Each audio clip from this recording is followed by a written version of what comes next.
This Hour Has 22 Minutes is a satirical examination of daily events. Some viewers may not share this sense of humor. There is an old saying that there is nothing new under the sun. In a few moments, you will find out just how true that can be.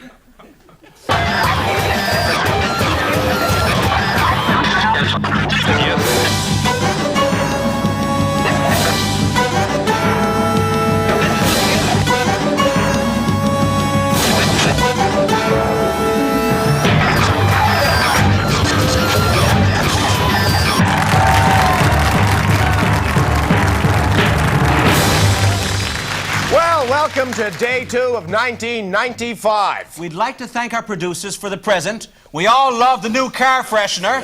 Every fourth week, it's going to look great in my Lada. Well, we never got you anything for Christmas, but here's a little something. We just took a few of our favorite bits from last year and made a new show called This Hour Has 22 Minutes, the Year in Review. Yes, and we're pretty sure we're the first ones to ever put a show like this together, so we're very excited. Hank, can you roll that tape?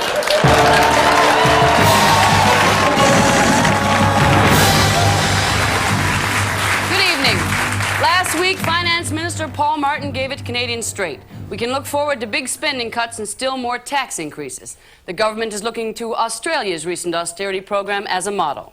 Here we see Australian consumers before the implementation of the tax hikes. Here we see them after. Some more disturbing news tonight about Jean Chrétien. His record-high approval rating in the polls has led him to yet another strange conclusion. Chrétien believes that the more time he spends away from the country, the more Canadians will like him. And today, during a walkabout in Toronto's Chinatown, the Prime Minister disappeared. Hey, I'm going right on you. Whoopie. He grabbed a fish merchant's bicycle and quickly left security guards scrambling in the dust.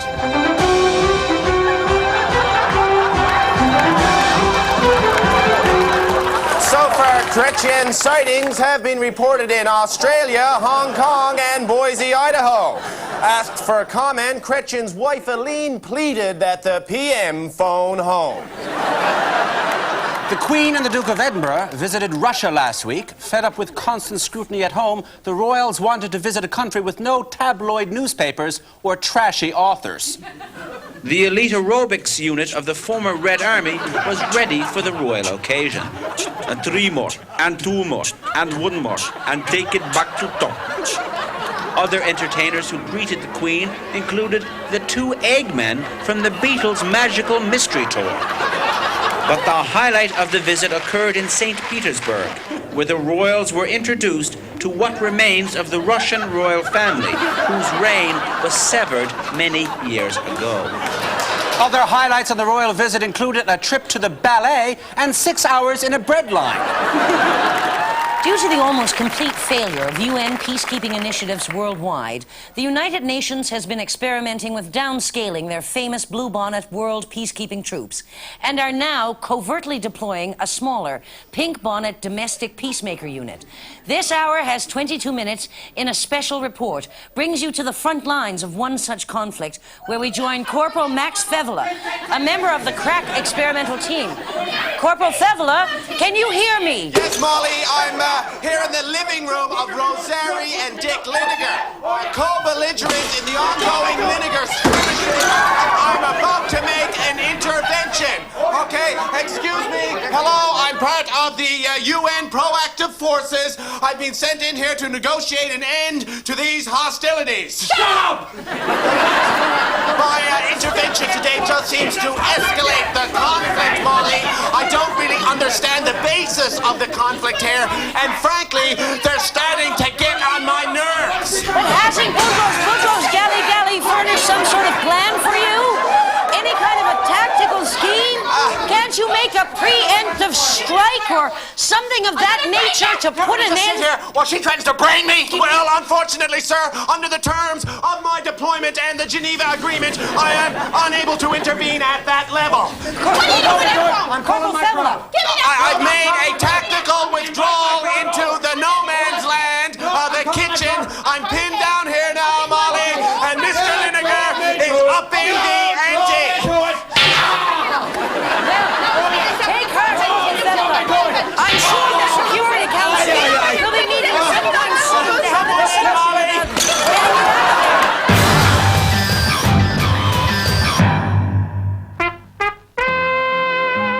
This hour has 22 minutes is brought to you by Old Boy Vodka.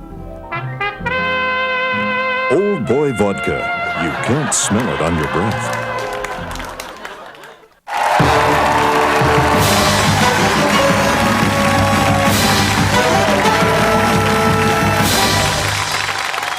The greatest public relations exercise ever. The sensationally surreal marriage of Michael Jackson and Lisa Marie Presley is purported to be on the rocks. Oh, too bad. We had such hopes for them. They were even touted in the American press as America's own Wendy and Peter Pan. But of course, Wendy was a real live girl, and Peter Pan was, well, a fairy who kept a bunch of lost boys in a place called Never Neverland. Ultranationalist Russian leader Vladimir Zhirinovsky is in the United States. He is on what he calls a goodwill visit.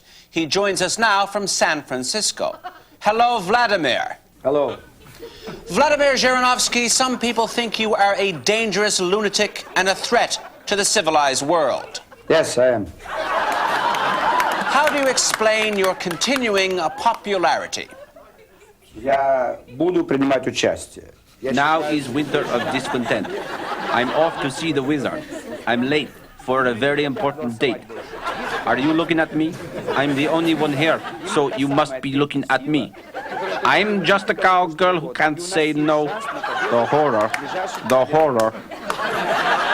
Well, thank you for this, Mr. Zhirinovsky. Good luck to you and tyrannical madmen everywhere. Mobile telephone companies in Canada have launched a sales pitch aimed at getting more of us to go cellular. The multi-million-dollar campaign was launched this week. Some companies that offer old-fashioned telephone services are fighting back. Oh, yeah. Here he is, Mr. Cellular Phone, Mr. Can't dial a number. Gotta push the number, Mr. Push 6 for information, Mr. Gotta be driving down the road on my cellular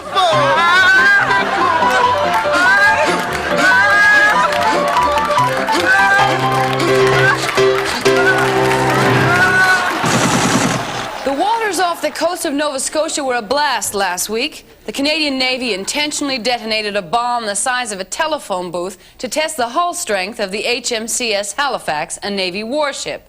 Today, another bomb, another test. We go live to the deck of the Halifax, where Corporal Lance Mickey and Petty Officer Wishy Grimes are overseeing the explosion. Hello, Sydney, sir. Glad to be here, sir. Yes, sir. Right away, sir. Why the second test? Well, the first test involved about 10,000 pounds of dynamite. This one involves 100,000 pounds of dynamite. Well, this sounds like dangerous work. Well, if it was dangerous or stupid, the Navy wouldn't do it in the first place now, would they, Sydney, sir? But why? Why drop a bomb in the water next to a brand new multi-million-dollar ship? Well, if our 6 months in the Navy has taught us anything, Sydney, it is that the Navy likes to blow things up. Well, how many men are on board? Oh, just the two of us. They came around and asked for volunteers, and they said there was all you could eat. Because this explosion is at sea, there's been some concern about sea life. Well, actually, the Navy has spent upwards of $2 million studying the impact of the massive explosion on sea life, whales in particular. Oh, well, that's a relief. What were the results? Well, it killed all the whales. Now, look at the time. We've got to drop a bomb now. Okay, Sydney, you give us the count backwards from 10. No, 5. No, the book says 10. No, it doesn't. It says 5. Split the difference, 3. Okay, Sydney, 3. 3 is good, Sydney. Okay, 3, 2, 1.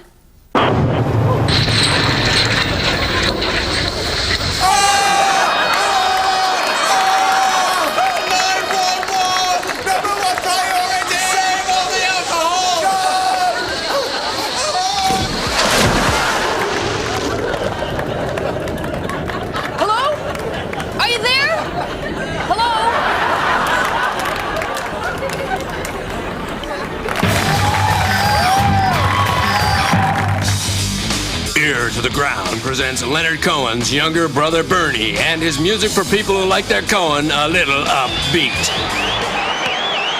You put your left foot in, you put your left foot out. Suzanne brings you oranges and you shake it all about. Ear to the Ground presents Leonard Cohen's Little Brother Bernie and his homage to his brother Leonard.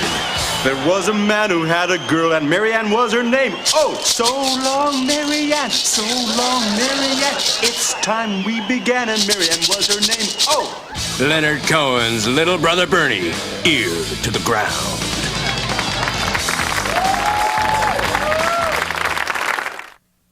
Roseanne Skoke, Liberal MP for Central Nova, she hates homosexuals. Hates them. She says she's normal where they're abnormal. They're statistically abnormal.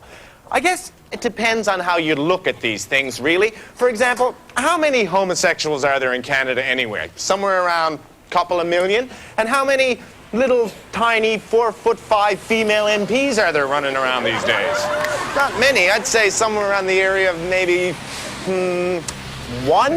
Oh, gee, I hope all the tall people don't get together and start having a vote about short people in Parliament or short people in general. Now, don't get me wrong here. It's not like I personally have anything against short people. It's just that you give these people an inch, boom, they're going to take a mile. Next thing you know, they're going to be saying that they can't be fired for being short, or they're going to want to go out and get married to other short people. And then what happens if the children turn out to be short? It's not fair to the tall people.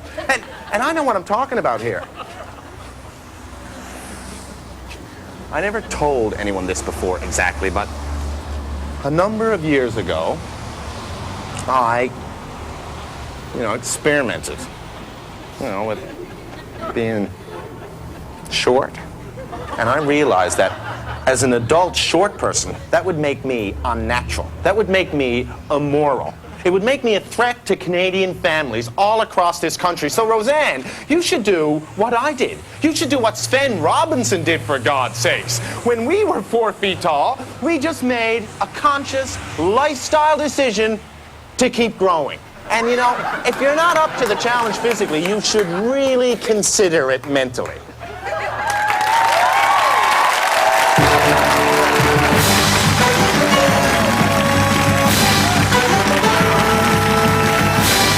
Well, she might represent 52% of the population, but she's 100% Babe. Here's Babe Bennett.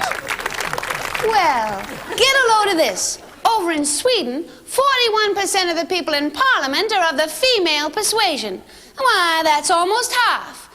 Equal. Even Stephanie. Well, I guess those Swedish folks have the meatballs to give a gal her due.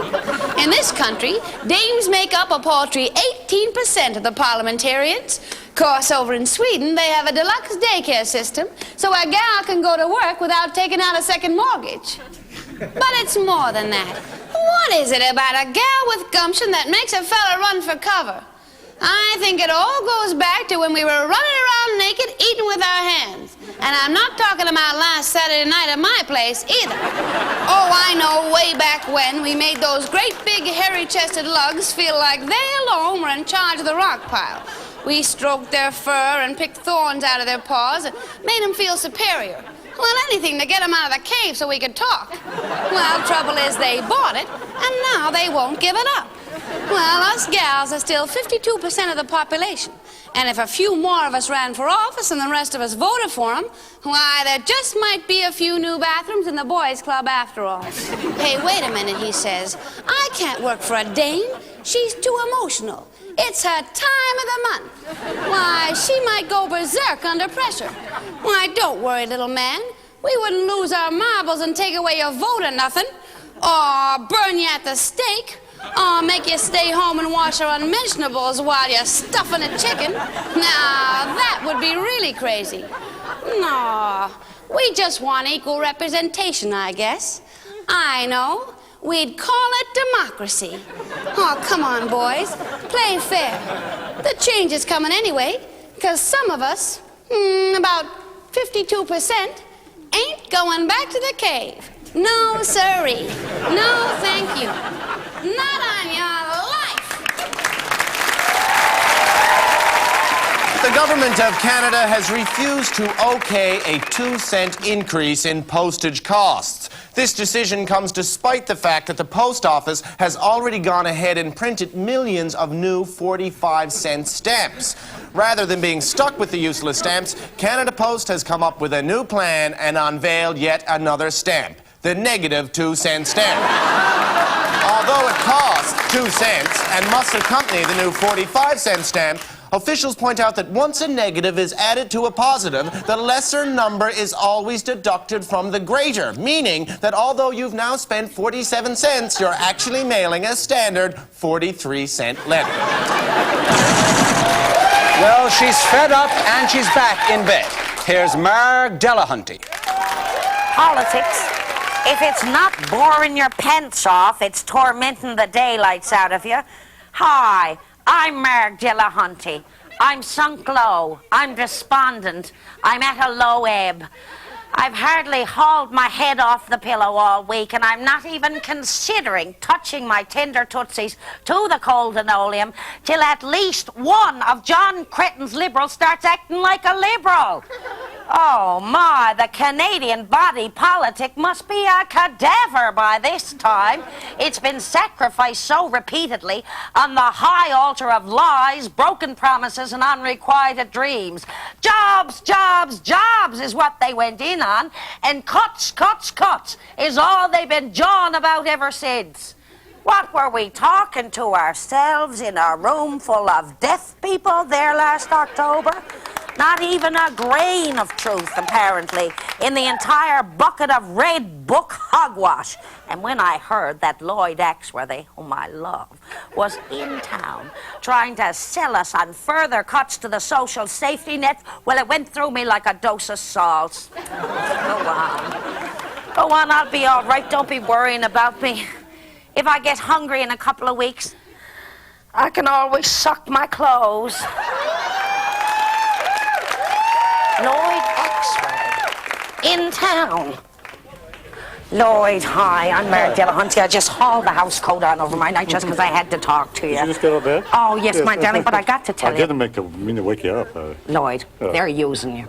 Oh, no. Oh, you're a patsy, Lloyd. Who else are they going to send out to make those draconian cuts? Do you see Sheila Copps? Them, Lloyd. Do you see Sheila Copps out trying to sell Canadians on these cuts? No, my darling. No. You are too nice for your own good, Lloyd. I'm telling you. Mr. Nice Guy, Mr. Axworthy. Have you talked to my mother?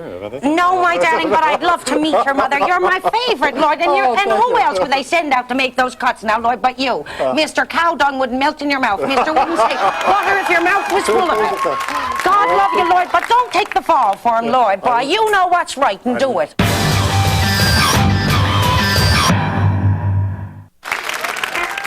This hour has 22 minutes is brought to you by The Boot. Feet stay dry in a boot.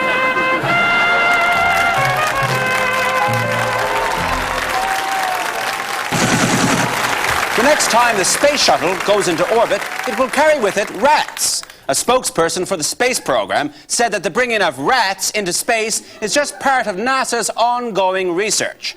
Asked what they thought of the testing on rats, the Canadian public said that they will miss the Mulrooneys, but they were willing to sacrifice the former first couple in the name of research. Judge Lance Ito says that he will not tolerate any participants in the O.J. Simpson case profiting from what he calls part of their civic duty. At the same time, Ito says that his recent Cosmo photo shoot, for which he was paid an undisclosed sum, has less to do with the O.J. Simpson case than the fact that Oriental men are just considered particularly sexy this season. A British documentary this week proclaimed Mother Teresa a Hell's Angel. When contacted, the main chapter of the Hells Angels confirmed that, yes, she had been a member in the 60s, that she did attend Altamont in 69, but no, it wasn't her pool cue used to beat the naked fat guy. Firebrand Camille Paglia, the self-styled social castigator and streetwise feminist, has managed to upset just about everybody. But she's really got our newest correspondent hot under the collar. Here's Genoa Hallerstein in New Jersey.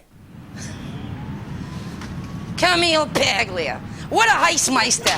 Don't talk to me about that lipstick Lizzie. She talks the talk, but she don't walk the walk. Her whole shtick, she lifted it from me. And suddenly now, in the sleaziest lesbo-exploitation move ever, she's an open lesbian. Oh, please. Listen, Camille, I am a second-generation lesbian. I am the product of a diesel dyke and a turkey baster. And Paglia is nothing but the darling daughter of a pair of hetero-bucolic breeders. Oh, you're so butch, Camille, with your I've kicked and hit more men than any other leading feminist in the world. Oh, take a number, darling, and stand way behind me, because you're looking at the original macho slut. She is up to her glamour dyke neck in the sick patriarchal culture of acquisition and consumption and the cult of the buck, and no matter what cost to who. I'm not doing a homo promo here, but where does she get off saying anyone can see that she was on the cutting edge of butch feminism because she was wearing Amelia Earhart Halloween costumes in the 50s? Oh, check out my baby pictures, Paglia. Read them and weep. I've been wearing a thigh harness since birth. She heisted Vamps and Tramps from my book. I wrote Clamps and Lamps 3 years ago. I talked about stratification and desexualizing. I called it infirmary feminism. I did the guys in dog collars and chains years ago. I'm obnoxious. I have an obnoxious personality. I'm an egomaniac, and I even talk faster than she does.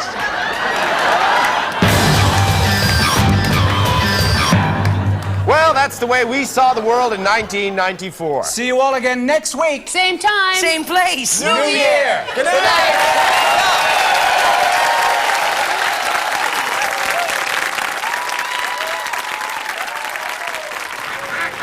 Joe Crow here, eh? Eyeball to watery eyeball with the great mother-in-law, the late. So I haven't called lately. Okay, I'm sorry. Sharing with her the good news. The Great Whale Hydro Project in Quebec is dead. Gone away of facial hair before a dinner party. But like facial hair, we worry the whole thing might grow back after the referendum next year. Our brothers and sisters in Quebec and across the country have their reservations about what Parizeau is saying. The reservations, get it? Listen, Parizeau, if that's your real name, when do you think we were born? Yesterday? Couldn't have been yesterday. I was at step class. If you're really serious about respecting the way of the Cree in northern Quebec and our brothers and sisters across this country, then like the thoughtful black bear who knows when it's time, you just squat in the woods and do it. You don't run around looking for the right tree and holding yourself. Listen, the people have spoken, leader of Quebec who looks like Ralph Cramden. You're going to listen to the mother who always said, wear a hat and don't waste energy. Because if you don't listen to your mother, she's going to cut you out of the will, eh? R-E-S-P-E-C-T. Find out what it means to me. Hey, hey, hey, hey, hey, hey, hey, hey, hey, hey.